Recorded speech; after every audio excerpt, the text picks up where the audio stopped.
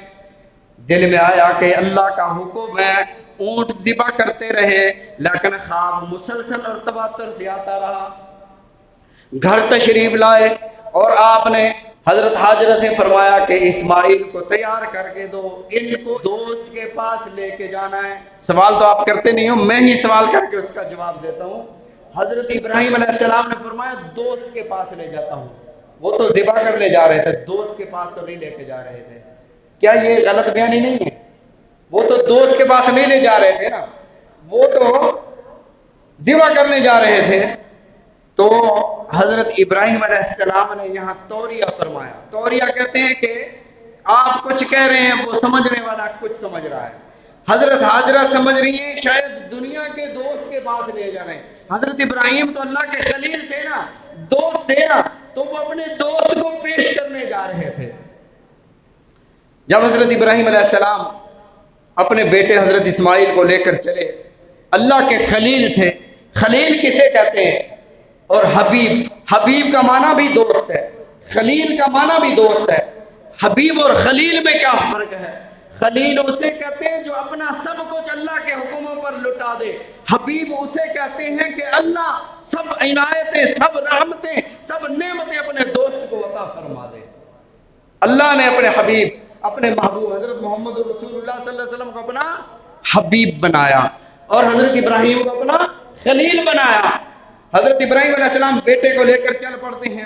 وہاں جا کر اس پہاڑی پر جا کر پوچھتے ہیں، میں درمیان والی ساری باتیں حذف کر رہا ہوں کہ درمیان میں شیطان آیا، کنکریاں ہوئی، بس وہ ساری باتیں چھوڑ رہا ہوں. آگے وہاں پر پہنچے تو حضرت ابراہیم علیہ السلام وہاں اپنے بیٹے کی رائے لیتے ہیں. معلوم ہوا کہ اگر کوئی اہم کام سر انجام دینا ہو تو بیٹے کی رائے لے لینی چاہیے. یہ نہیں ہے کہ بیٹے فلاں سے تیرا نکاح کر دیا ہے، فلاں سے جگہ تیرا رشتہ کر دیا ہے، نہیں. بیٹے کی رائے لو، بیٹے تیرے متعلق یہ کام کیا جا رہا ہے، تیری کیا رائے ہے؟ حضرت ابراہیم علیہ السلام نے فرمایا یا بنیا، یا بنیا کو اردو میں کیا کہتے ہیں؟ اے میرے چھوٹے پیارے بیٹے، اے جسے ہم کہتے ہیں میرے پتری، او میرے چھوٹے بیٹے، یا بنیا بڑا پیارا لفظ ہے، یا بنیا اے میرے لخت جگر۔ اور یہ وہ بیٹا ہے جو تقریباً 100 سال کے بعد اللہ نے عطا فرمایا ہے، بڑھاپے کی اولاد ہے، اولاد بھی ایک ہے، وہ کتنا پیارا ہوگا۔ فرمایا کہ یا بنیا اے میرے پیارے لخت جگر، انی ارا فی المنام، میں نے خواب میں دیکھا کہ میں تجھے ذبح کر رہا ہوں، انی اذبحک فانظر ماذا تری، میں تمہیں ذبح کر رہا ہوں۔ بیٹا بھی بڑا سمجھدار تھا، بیٹا کہہ دیتا بھائی خواب تھا نا، تو خواب کی وجہ سے آپ بھلا مجھے ذبح کریں گے؟ تو حضرت اسماعیل علیہ السلام نے جواب دیا، پوچھا ہے فانظر، آپ اچھی طرح غور و فکر کریں، پھر مجھے جواب دیں، ماذا تری، آپ کی کیا رائے ہے؟ قال، اب بولے ہیں حضرت اسماعیل علیہ السلام، کہتے ہیں یا اباتی، اے میرے پیارے ابا جان، افعل ما تؤمر، جس چیز کا آپ کو رب نے حکم فرمایا ہے۔ معلوم ہوا کہ حضرت اسماعیل علیہ السلام کو یہ پتا تھا کہ حضرت ابراہیم علیہ السلام اللہ کے نبی، اور نبی کا خواب وہی ہوا کرتا ہے، جو آپ کو اللہ کی طرف سے حکم ہوا ہے وہ کر گزریے، افعل ما تؤمر۔ اور شاید آپ کے دل میں یہ ہو کہ اسماعیل جب اس کی گردن پر چھری چلے گی تو یہ تڑپے گا، یہ بھاگے گا، یہ مزاحمت کرے گا، نہ ستجدنی انشاءاللہ من الصابرین، مجھے صبر کرنے والا پائیں گے، میں صبر کروں گا، میں تکلیف برداشت کروں گا جو میرے گردن پر چھری چلے گی۔ یہ بات کہنا آسان ہے، ذرا تصور کریں کہ بھئی اپنی گردن کو کاٹنا آسان ہے، لیکن جب یہ آزمائش آ جائے کہ بیٹے کی گردن پر چھری چلاؤ، بہت مشکل ہے۔ علامہ اقبال تڑپ اٹھا، یہ فیضان نظر تھا یا مکتب کی کرامت تھی، سکھائے کس نے اسماعیل کو آداب فرزندی۔ تو میں کہتا ہوں کہ یہ فیضان نظر بھی تھا، حضرت ابراہیم علیہ السلام کی نظر بھی تھی اور والدہ کی تربیت بھی تھی، دونوں چیزیں موجود تھیں۔ حضرت ابراہیم علیہ السلام نے جب لٹایا، چھری رکھی، چھری چلتی نہیں ہے، بالآخر زور لگایا، چھری چل گئی۔ جب چھری چل گئی ہے، گرم گرم خون آپ کے ہاتھوں پر لگا، تو حضرت ابراہیم علیہ السلام نے اپنی آنکھوں پر پٹی باندھی ہوئی تھی، دل میں ایک کیفیت پیدا ہوئی کہ میں نے اپنے رب کی بات پوری کر دی ہے۔ آنکھوں سے پٹی کھولی تو حضرت اسماعیل علیہ السلام کھڑے مسکرا رہے تھے، دمبا ذبح ہوا تھا، اور اللہ نے فرمایا، اور جبرائیل علیہ السلام کو یہ پیغام دے کر نہیں بھیجا، اللہ نے قرآن پاک میں ارشاد فرمایا کہ وَنَادَيْنَاهُ أَن يَا إِبْرَاهِيمُ، ہم نے ابراہیم کو ندا دی، ہم نے ابراہیم کو پکارا، ہم نے ابراہیم کو آواز دی، یا ابراہیم قد صدقت الرؤیا، تو نے اپنا خواب سچ کر دکھایا، تیرا خواب سچا ہو گیا ہے۔ اِنَّا كَذَلِكَ نَجْزِي الْمُحْسِنِينَ، ہم اسی طرح نیکی کرنے والوں کو بدلہ عطا کیا کرتے ہیں۔ وہ کون سا بدلہ؟ قربانی بھی قبول ہو گئی، اسماعیل بھی بچ گئے۔ اب سوال یہ ہے کہ جب اللہ نے اسماعیل علیہ السلام کو بچانا تھا، چھری چلنی نہیں تھی، ذبح ہونا نہیں تھا، پھر حکم کیوں دیا تھا؟ پھر حکم نہ دیتے، اللہ کو تو پتہ تھا نا پہلے کا، اللہ کو پتہ ہوتا ہے، اللہ کو تو پہلے پتہ ہوتا ہے کہ ابراہیم علیہ السلام نے یہ کر گزرنا ہے، پھر اسماعیل علیہ السلام کو بچایا کیوں؟ جب ذبح نہیں ہونا تھا بچایا کیوں؟ بچایا اس لیے کہ آپ کی نسل سے، آپ کی پشت سے وہ در یتیم، وہ در یکتا، وہ کائنات کا سردار امام الانبیاء حضرت محمد الرسول اللہ صلی اللہ علیہ وسلم نے تشریف لانا تھا۔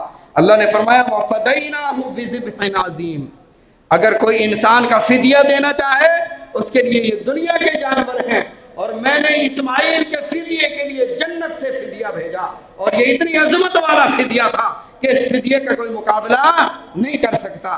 وَفَدَيْنَاهُ بِذِبْحٍ عَظِيمٍ إِنَّ هَذَا لَهُوَ الْبَلَاءُ الْمُبِينُ۔ امتحان لے، ایک تو یہ ہے نا کہ امتحان دینے والا کہے آج بڑا مشکل پیپر تھا، بڑے مشکل سوالات تھے، لیکن اور کبھی اس کو بنانے والا کہہ دے کہ آج میں نے بنایا اتنا مشکل ہے کہ جو حل کرے گا اسے پتہ چلے گا.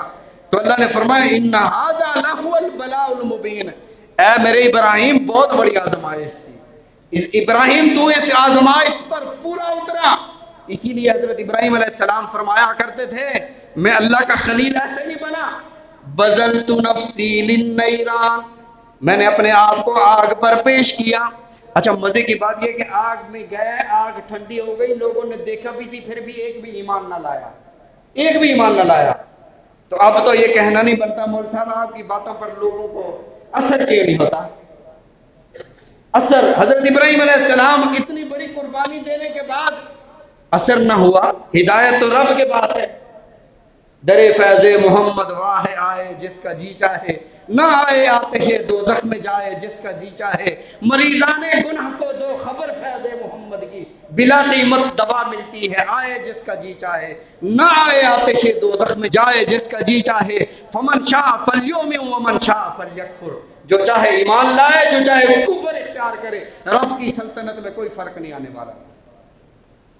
فرمایا وَفَدَيْنَاهُ بِذِبْحٍ عَظِيمٍ ان ھذا لہو البلاء المبین، بہت بڑی آزمائش تھی. اللہ نے فرمایا اس پر میں نے انعام یہ دیا سلام علی ابراہیم ترکنا علیہ فی الاخرین، آنے والی ساری انسانیت میں ابراہیم کا نام رکھوں گا اور ابراہیم پر سلامتی کے نغمے پڑے جاتے رہیں گے. اللہم صلی علی محمد وعلی آل محمد کما صلیت علی ابراہیم وعلی آل ابراہیم انک حمید مجید. یہ اللہ نے انعام عطا فرمایا حضرت ابراہیم علیہ السلام کو. فبشرناہ باسحاق نبیا من الصالحین، بعد میں اسحاق کو اللہ نے بھیجا.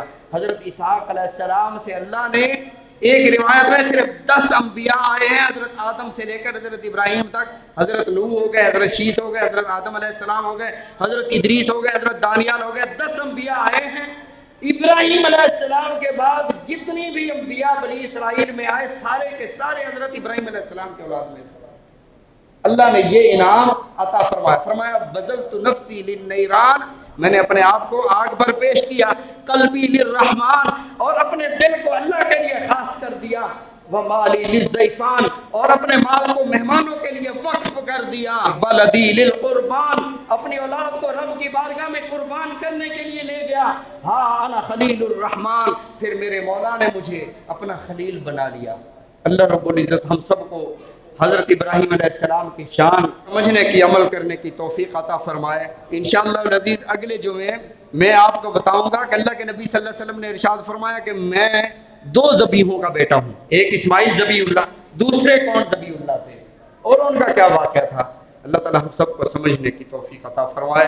وآخر دعوانا الحمدللہ رب العالمین.